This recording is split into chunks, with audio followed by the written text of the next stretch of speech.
Step 1 is kidney beans. We've got 1 pound of light red kidney beans that we're sifting through to remove less than desirable pieces. It's not uncommon to find beans that are burned or too withered or have holes in them. We just want to get that out of here. After we have a nice batch of beans to work with, we'll rinse them to remove any dirt that could have accumulated during the harvesting or manufacturing process. Once that's done, we'll submerge the beans in a 3:1 water to beans ratio. We're eyeballing this to be about 2 inches above our beans in this pot because we've done it so many times, and we are using hot water, by the way. It's important to use hot water to kind of speed things up a bit. Then we'll move this to our stove on high heat and add table salt. At this point, we're going to go ahead and cover our beans and let them boil on high heat for an hour before uncovering to check them. Once the hour's passed, we'll check the beans and we see a lot of the water is gone. So we're going to pick up a bean to check the texture. This one is a little too tough still, so we know from experience to go ahead and microwave 2 cups of water so that it's boiling. Add it to the beans, put the lid on, and let it boil for another 15 to 20 minutes. While that's happening, we're going to go ahead and gather 2 white onions, 1 whole medium-sized garlic pod, 1/3 of a cup of cilantro, 1 cup of tomato sauce, and a thumb-sized piece of ginger. Then we'll go ahead and grate and cut the stuff that needs to be grated and cut.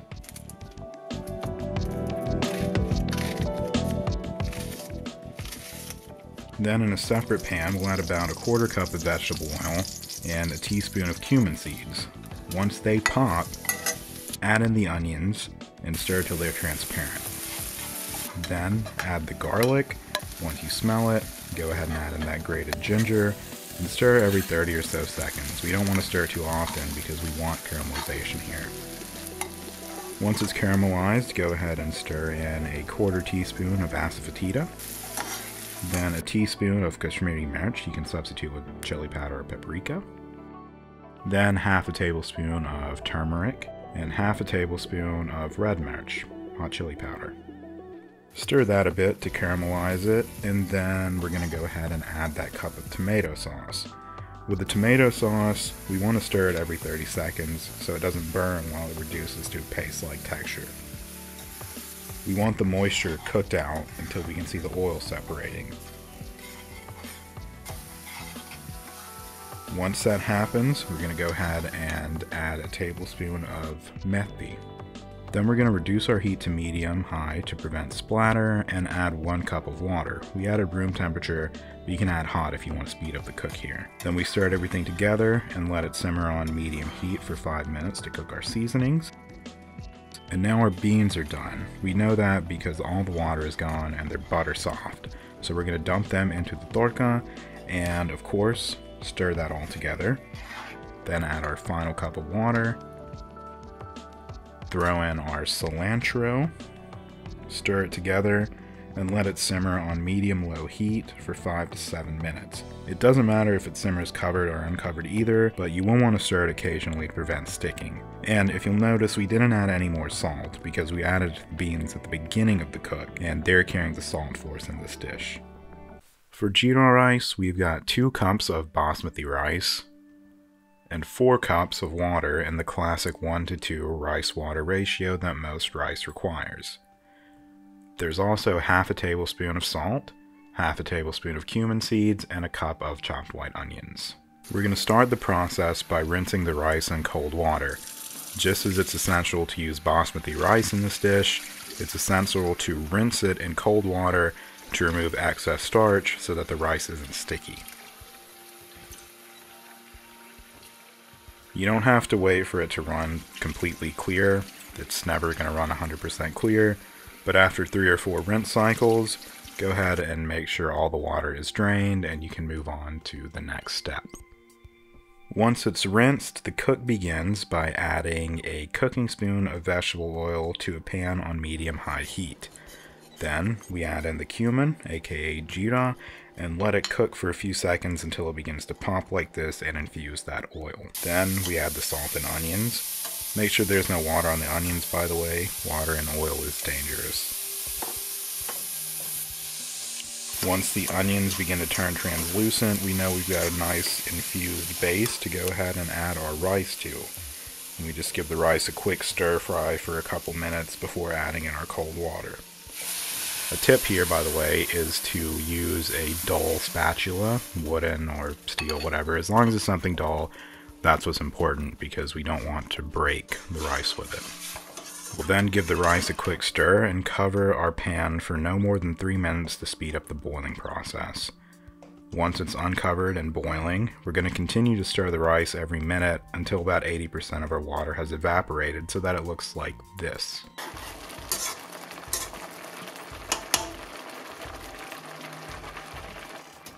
Now at this stage, I'm going to cover them.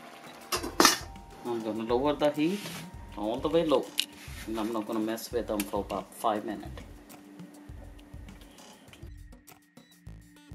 And now our rice is done. The cooker is off, and we're going to remove the rice from the heat source and cover it with the lid so that it doesn't cook unevenly from residual heat. We're using 2 cups of sour cream. We're going to start with one in the bowl so it can mix with our other ingredient easier. That other ingredient is full-fat Bulgarian buttermilk, 3 cups.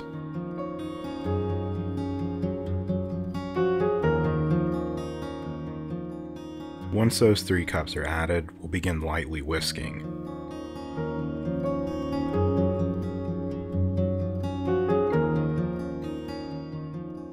When you feel no resistance, we're going to go ahead and add in that 2nd cup of sour cream and whisk.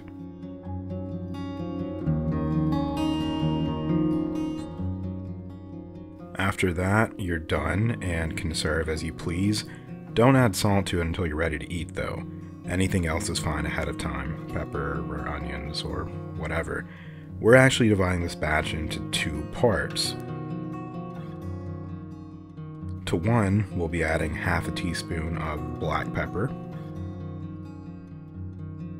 and half a teaspoon of table salt. And of course, we'll want to go ahead and stir that in. And by this point, if you've ever seen them before, this should start to look a little familiar to you. To the other half, we're adding 2 diced serrano peppers, some chopped cilantro, roughly 1/4 cup, and roughly 1/4 cup of diced white onions. We're going to dump all of this in, add half a teaspoon of salt, and then of course, stir all of that together. And now we've got 2 bowls, one with plain dahi and the other with the simple Raita style dahi. Both are ready to be served however you please. It looks like traditional dahi, more importantly, it tastes like dahi, and instead of taking 7 hours, it doesn't even take 7 minutes. We served it to family with a meal. They loved it and complimented it without us asking, and they still don't know that wasn't our real dahi. With that said, in the future we will have a video documenting how we make real dahi. If you'd like to subscribe to see that, please do. Now we're done and ready to eat. We added a tablespoon of ghee to each serving of ours, served that over jeera rice with lemon juice squeezed on top, Raita on top of that, and serrano peppers on the side. Thank you for watching this one. Please subscribe if you enjoyed, and if there's anything you'd like to see a video for, please leave a comment and let me know.